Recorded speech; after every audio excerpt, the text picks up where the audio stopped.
I'm James, 22, and my own brother shoved me into a lake and laughed while I was drowning.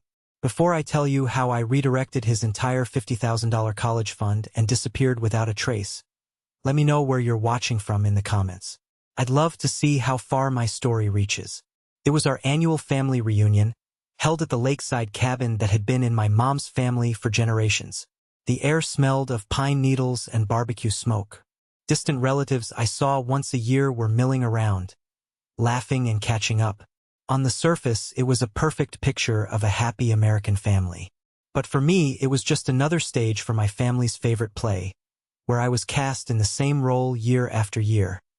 The reliable, responsible, and utterly invisible younger brother. My older brother, Marcus, was the star of the show. At 24, he was charming, athletic, and had a way of making everyone feel like they were his best friend. Right before he asked them for a favor, he was standing on the edge of the old wooden dock, a can of beer in his hand, telling some exaggerated story to our cousins. I was just walking by to grab a soda from the cooler. "Hey, little bro," he slurred, a smirk playing on his lips. "Thinking about all that money Grandpa left you?" I ignored him, my hand reaching for a cold can. That was his favorite topic. My inheritance. Not our inheritance. Mine. A fact that grated on my family every single day. "Don't be like that," he said, stepping in front of me. I tried to move around him, but he put a hand on my chest. "You know, you're always so serious. You need to loosen up." And then he shoved me. Hard. The world tilted. One moment I was on the solid wood of the dock. The next I was tumbling backward into the murky, shockingly cold water of the lake. The cold was a physical blow, knocking the air from my lungs. I came up sputtering, gasping, my hair plastered to my face. My head went under again as I tried to get my bearings. The laughter from the dock hit me before the air did. It was Marcus, doubled over, pointing. "Don't be so dramatic," he howled. My parents, Robert and Diana, were watching from the porch. They were smiling, not trying to help, just watching. As I struggled to breathe, a sharp pain shot through my old shoulder injury, and the familiar tightness of my asthma began to grip my chest. I wasn't being dramatic. I was in real trouble. And in that moment, watching them laugh, I knew something inside me had finally broken. I didn't argue. I didn't yell. I just fought my way back to the shore, my lungs burning. 2 weeks later, his college fund was gone, and so was I. The drive home from the reunion was silent. I sat in the back seat, wrapped in a damp, musty towel, the car's air conditioning feeling like ice against my skin. The wheezing in my chest had subsided to a low whistle, a constant reminder of how close I'd come to a full-blown asthma attack. Marcus was in the front seat, humming along to the radio, occasionally chuckling to himself. My parents were discussing what they needed to pick up from the grocery store. It was as if the last hour hadn't happened, as if their youngest son hadn't been drowning while they watched. But for me, that hour was a lifetime. The cold of the lake had shocked my system, but it was the coldness in their eyes that had frozen something deep inside me. It dredged up a decade of memories, a long, silent movie of my own life playing out in my head. I remembered being 16, so proud of my first car. A beat-up but reliable sedan I'd bought with money from my after-school job. A week later, Marcus, who had just gotten his license suspended for speeding, took it without asking and wrapped it around a telephone pole. When I found out, my mother pulled me aside, her voice soft and pleading. "He made a mistake, James. He feels terrible. Be a good brother. That money your grandfather is saving for you can cover it, right?" I ended up paying for the damages. Marcus never even said thank you. I remembered my 21st birthday. I wanted to go to a nice dinner with my family. Instead, I spent the night wiring Marcus $5,000. He was in Las Vegas with his friends and had, in his words, hit a bit of a rough patch. My dad clapped me on the shoulder when I got off the phone. "That's my boy. Always responsible. Family helps family." My grandfather, my mom's dad, had seen it all. He was a quiet, observant man who had built a successful construction business from nothing. He saw how I saved my money while Marcus burned through his allowance. He saw how I studied for my exams while Marcus partied. He saw how I was always the one left to clean up the messes. A few months before he passed away, he sat me down in his workshop, the air thick with the smell of sawdust and varnish. He handed me a heavy, leather-bound ledger. "Money is a tool, James," he'd said, his voice raspy but firm. "It can build a life, or it can be a crutch for those who refuse to learn to walk. I trust you to be a builder." When he died, he left the bulk of his estate, a considerable sum including investments and property, to me. Marcus got a token amount and my parents got the family home and a pension. The will was clear. The money was mine, to be managed by me when I turned 21. My grandfather had put his faith in me, not them, and they had never forgiven me for it. The silence in the car was finally broken by my mother. "James, honey, are you feeling better?" I didn't answer. I just stared out the window. "Stop being such a baby," Marcus grumbled from the front. "It was a joke." "Marcus," my father said, his voice holding no real admonishment. "But he's right, James.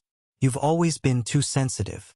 I got home, showered, and went to my room. The chill wasn't just in my bones anymore. It was in my heart. I pulled out my phone and called the only person I knew would understand. Michael. We'd been best friends since kindergarten, and he'd been a frontline witness to my family's dynamics for years.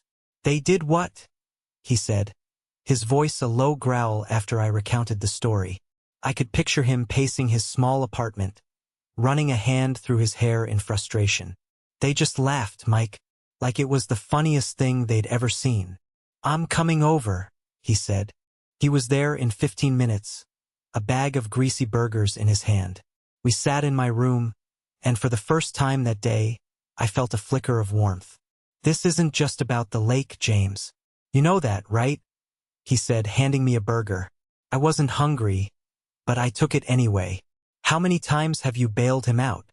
How many loans have you given them that you know you'll never see again?" I just shrugged, picking at the wrapper. "They're not just taking your money, man. They're taking your life. They're disrespecting you because they know you'll just take it. You're their safety net, their get-out-of-jail-free card." He leaned forward, his eyes intense. "Have you ever, even once, felt loved by them without a condition attached? Without them needing something from you?" His question hit me harder than the cold water. I tried to think of a single instance, a single memory where their affection wasn't tied to my compliance or my wallet. Nothing came. The silence stretched, and it was filled with a terrible, dawning realization. Tears I didn't even know were there started to well up in my eyes. I turned away, not wanting him to see. He pretended not to notice. After Michael left, I found myself pulling out an old photo album.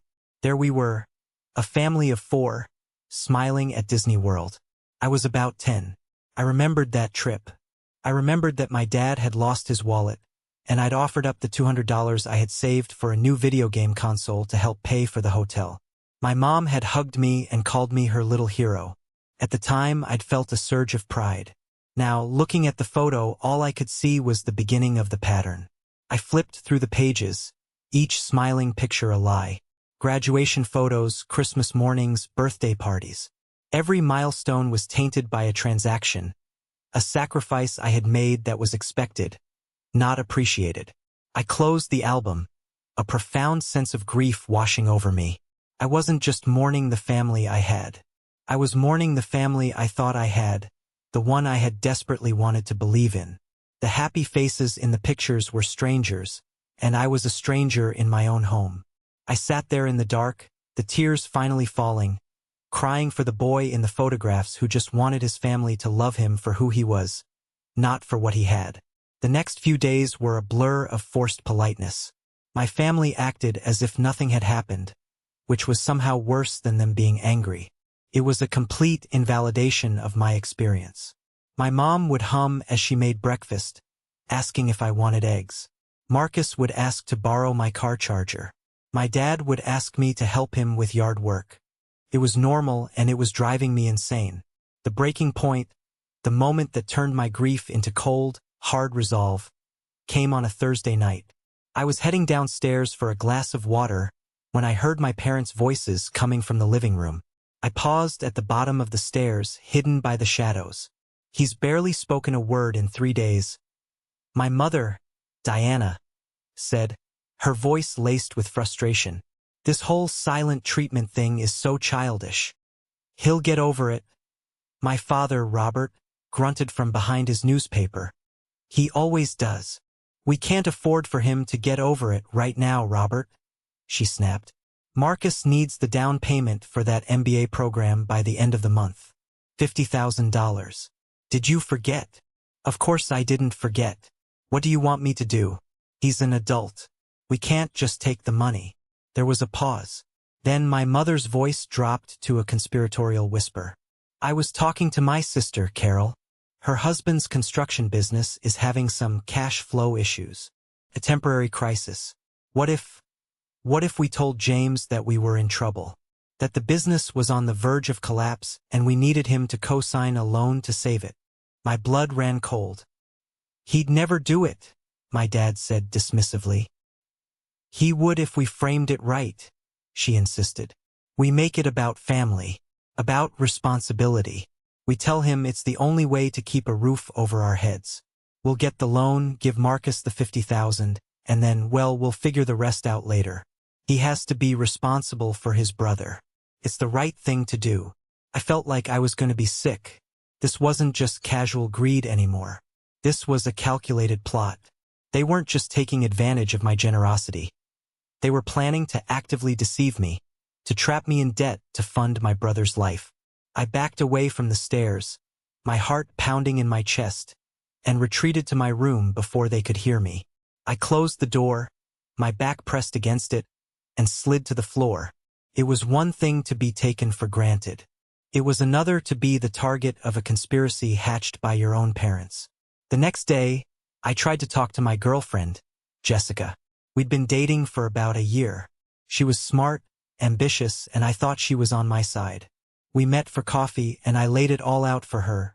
The lake, the history of financial demands, the conversation I'd overheard. I expected outrage. I expected her to tell me I had to get out of there. Instead, she stirred her latte, a thoughtful frown on her face. Wow, that's a lot, James. A lot? Jessica, they're planning to defraud me. Well, maybe not defraud, she said carefully, avoiding my eyes. Maybe they're just desperate. And it's just a signature, right? For family. You don't want to be the one to break up your family over money. Do you? Think about what people would say. I stared at her, the coffee cup frozen halfway to my lips. What people would say. It wasn't about what was right or wrong. It wasn't about my well-being. It was about appearances. And in that moment, I realized that to her, my inheritance wasn't a burden I carried. It was a feature she enjoyed. The nice dinners, the weekend trips. My financial stability was part of my appeal. My pain was just an inconvenient complication. I have to go, I said, standing up so abruptly that the table rattled. That night, I called Michael again. I told him everything. The plot, Jessica's reaction. There was a long silence on the other end of the line. Then he said, I know a lawyer, James. My aunt used her for her divorce. She's tough and she's smart. Her name is Sarah Blackwood. I think you should call her. Not to sue them. Just to know what your rights are. To know what you're up against. He texted me her number. I stared at it for a full 10 minutes before my thumb finally pressed the call button. Sarah Blackwood's office was in a sleek, modern building downtown. It felt like another world compared to my family's suburban home. Sarah herself was in her late 40s, with sharp, intelligent eyes and a calm, no-nonsense demeanor. She listened to my entire story without interruption, her pen occasionally scratching a note on a legal pad. When I finished, I felt emotionally drained, like I just run a marathon. She looked at me, her expression a mixture of professionalism and genuine empathy. James, she began, her voice steady and reassuring. First, let's be perfectly clear. The assets your grandfather left you are yours and yours alone. You have zero legal obligation to pay for your brother's education, his car, or his lifestyle. The only obligation you have is the emotional one they have manufactured and exploited for years. Hearing it laid out so plainly, so legally, was like a physical weight being lifted off my shoulders. The plan you overheard, she continued, her tone hardening slightly, is not just morally reprehensible, it borders on conspiracy to commit fraud. If you were to sign that loan under false pretenses they created, you would be legally on the hook, and they know that. We talked for over an hour. We discussed options. We talked about trusts and foundations. We talked about boundaries. For the first time, I wasn't just talking about my feelings. I was talking about strategy. I left her office feeling different. The grief was still there, a dull ache in my chest. But for the first time, it was mixed with something else. A flicker of power, a sense of control. They had pushed me into the lake, expecting me to flail and splash and eventually give in. They had no idea I was about to learn how to build a dam. The 2 weeks after my meeting with Sarah Blackwood were the quietest and most intense of my life. On the outside, I was placid, obedient. I went back to being the James they were used to. I answered my mom's questions about my day. I let Marcus beat me at video games. I even helped my dad clean out the garage. I was playing a role, and I had never been a more convincing actor. Inside, however, a storm was raging. Every polite smile was a mask. Every nod of agreement a carefully placed chess move. I was no longer a victim reacting to their whims. I was an architect designing my own exit. My first move was to test the waters, to confirm what I already knew in my heart. One evening at dinner, I let out a heavy sigh. "I got some tough news today," I said, pushing my mashed potatoes around my plate. "That tech stock I invested a chunk of my savings in took a nosedive. I've lost a significant amount of money." The reaction was instantaneous and telling. My mother's fork clattered onto her plate. "What? How much?" "A lot," I said vaguely, watching their faces. "It's going to take a while to recover. I'll have to be really careful with my finances for the foreseeable future." I saw it. Not a shred of concern for me or my supposed financial loss. Just pure, unadulterated panic. My brother Marcus's face darkened. "You're kidding me, right? What about my MBA? The first tuition payment is due." "I'm sorry, Marcus," I said, meeting his gaze. "I don't think I can help with that right now." "What do you mean you can't help?" My mother, Diana, exclaimed, her voice rising. "You can't just be irresponsible with that money, James. Your grandfather left it for you to build a future, for this family's security, not to gamble away on stocks." The hypocrisy was so thick I could have choked on it. That was the final confirmation. My value to them was not as a son or a brother, but as a bank account, a resource. And now that the resource was supposedly threatened, the thin veneer of familial affection was stripped away, revealing the ugly, desperate greed beneath. The next day, I began to build my arc. I had several more quiet, discreet meetings with Sarah. We laid out the plan. The $50,000 my parents expected for Marcus was sitting in a high-yield savings account under my name. It had always been my money, earmarked in my own mind for his education out of a misguided sense of duty. Now it would be repurposed. Sarah helped me draw up the paperwork to establish a private scholarship foundation. It was a simple, legal maneuver. I would donate the $50,000 to this new foundation, which would then award scholarships to deserving students in my local community. We even gave it a name, a final, poetic touch of irony. We called it the Wilson Scholarship Foundation. Wilson was our family name. While Sarah handled the legal framework, I handled the logistics of my escape. I had a degree in graphic design, and I quietly sent my portfolio to several agencies in a city 3 states away.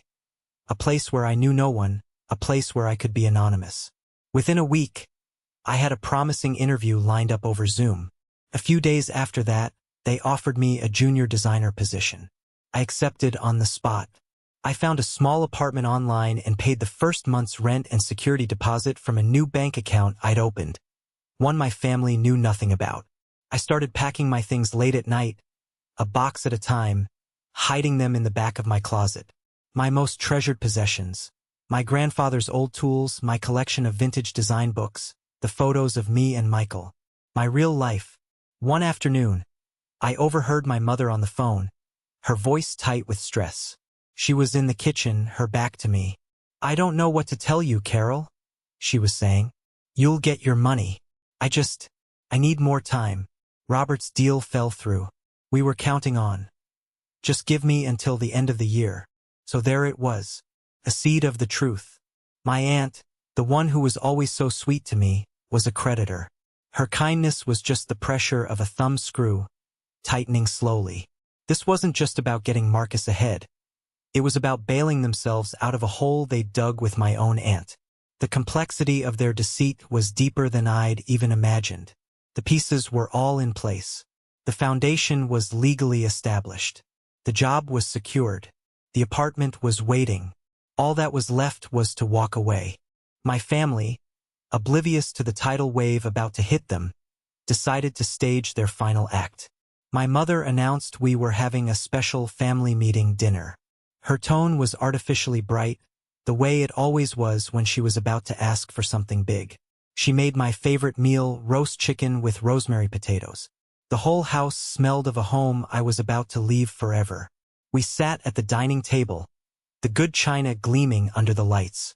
It felt like a scene from a movie, a tense family drama playing out in real time. My father cleared his throat. My mother folded her hands on the table, and Marcus leaned back in his chair with an air of entitlement. "James," my mother began, her voice dripping with practiced sincerity. "We need to talk. As a family." I just looked at her, my expression neutral.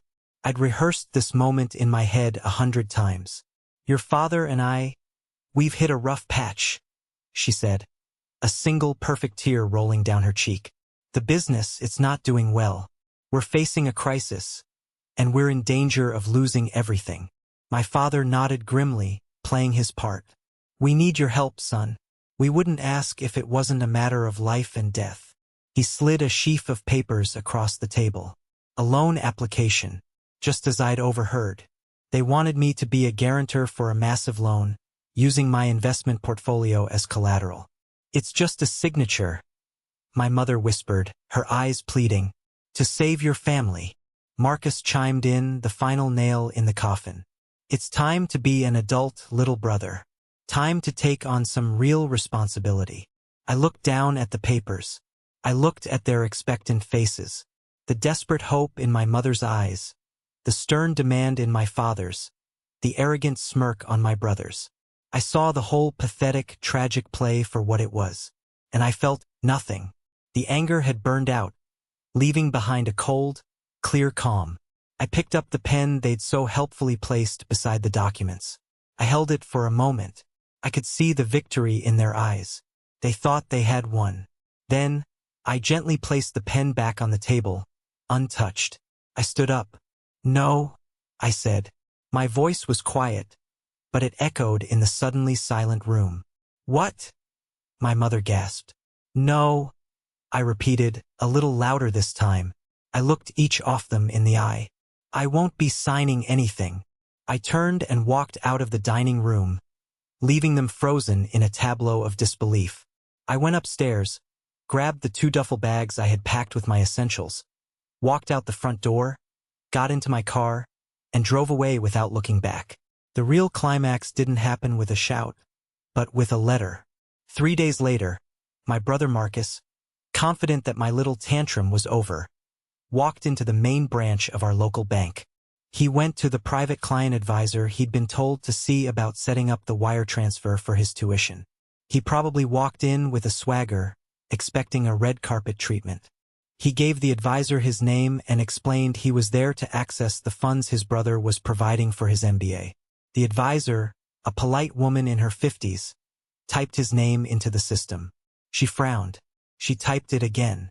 "I'm sorry, Mr. Wilson. I don't see any notes here about a transfer."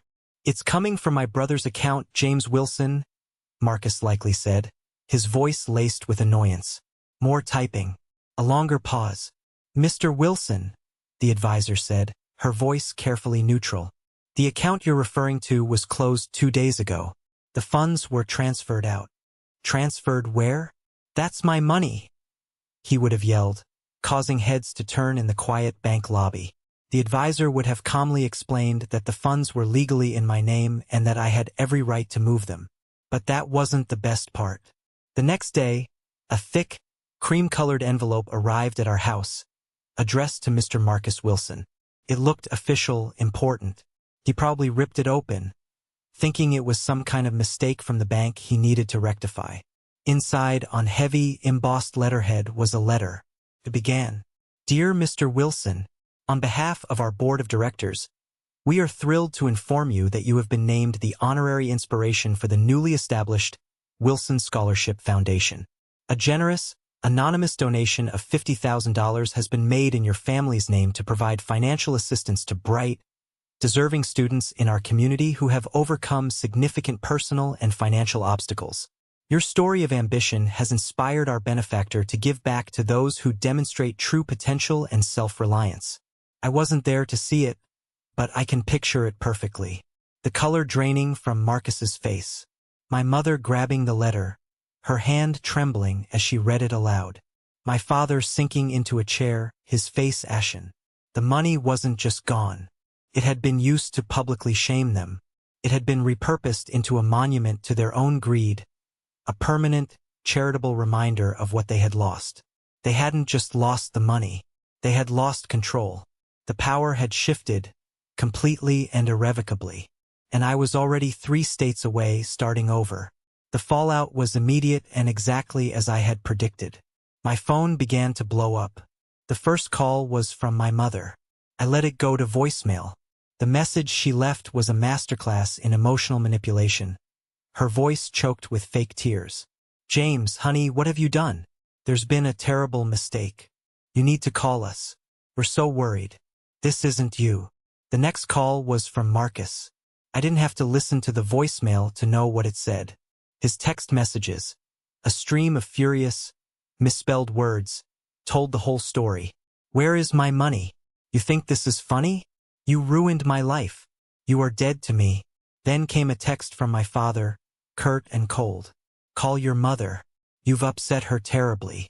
I read the messages, listened to the first few seconds of the voicemail, and then I did something I should have done years ago. I opened my contacts list and, one by one, I blocked their numbers. Mother, father, brother. The sense of relief was a physical thing, a deep, cleansing breath. The silence that followed was beautiful. A few days later, I got a call from an unknown number. I hesitated, then answered. It was my Aunt Carol.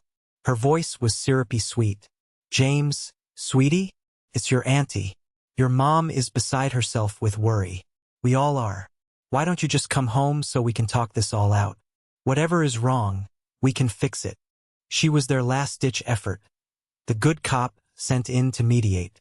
But I knew the truth. She wasn't worried about me. She was worried about the loan my parents owed her. "I'm fine, Aunt Carol," I said, my voice calm and steady. "There's nothing to talk about." "But your family." "They haven't been my family for a long time," I said, and before she could respond, I hung up and blocked her number, too. I knew they wouldn't give up easily.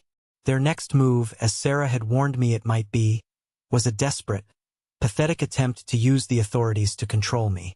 One evening, there was a knock on my new apartment door. My heart jumped for a second, but I looked through the peephole and saw 2 police officers. I opened the door. "Can I help you? Are you James Wilson?" one of them asked. "I am. Sir, we received a call from your family. They're concerned for your welfare. They believe you may be a missing person." I had to stop myself from laughing. "Officers, I'm 22 years old. I'm not missing. I moved here for a new job. I'm perfectly safe and sound." I showed them my new driver's license with the local address and my work ID. The officer nodded, scribbling in his notepad. "So you've left voluntarily?" 100%, I said. "I would appreciate it if you could inform my family that I am fine, and that I do not wish to have any contact with them. Any further attempts they make to contact me will be considered harassment." They were professional and they understood immediately. They left, and I knew that avenue was now closed to my family. They had played their last card and lost. Their power over me was officially gone. They couldn't force me, couldn't manipulate me, and couldn't use anyone else to get to me. They were left with nothing but the consequences of their own actions, and I was finally, truly free. 6 months passed. 6 months of quiet, blissful, and sometimes difficult healing. My new city was vibrant and anonymous. My job as a junior designer was challenging and fulfilling. I was surrounded by people who saw me as James, the guy who was good with fonts and had a dry sense of humor, not James, the family ATM. I'd made a few friends from work. We'd grab beers after a long week or go hiking on the weekends. They were simple, easy friendships, free from the weight of history and obligation. Most importantly, I was taking care of myself. I found a great physical therapist who helped me work through the chronic pain in my shoulder.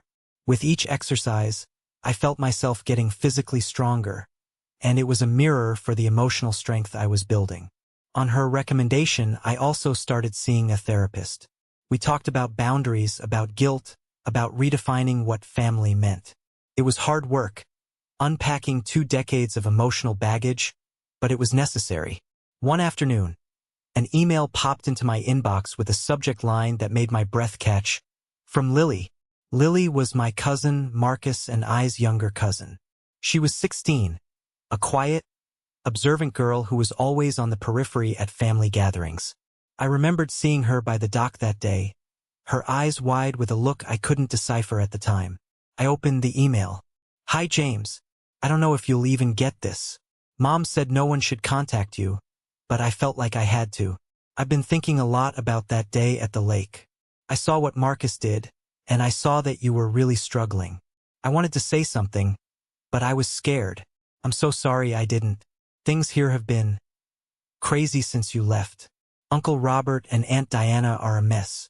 Marcus lost his spot in the MBA program and is working at a call center. He's angry all the time, but there's something else you should know. The reason everyone was so desperate. I overheard my mom, Aunt Carol, fighting with Aunt Diana on the phone. My dad's business really is in trouble, and my mom had loaned your parents a huge amount of money a while ago.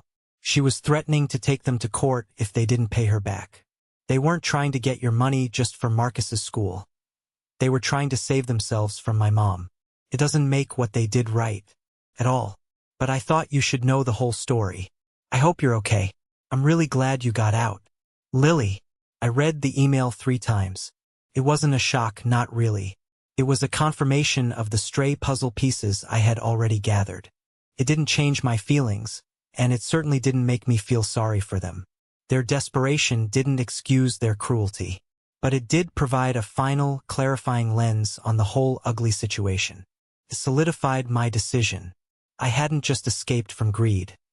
I had escaped from a sinking ship, a vortex of bad decisions and desperate measures that would have undoubtedly pulled me under with them.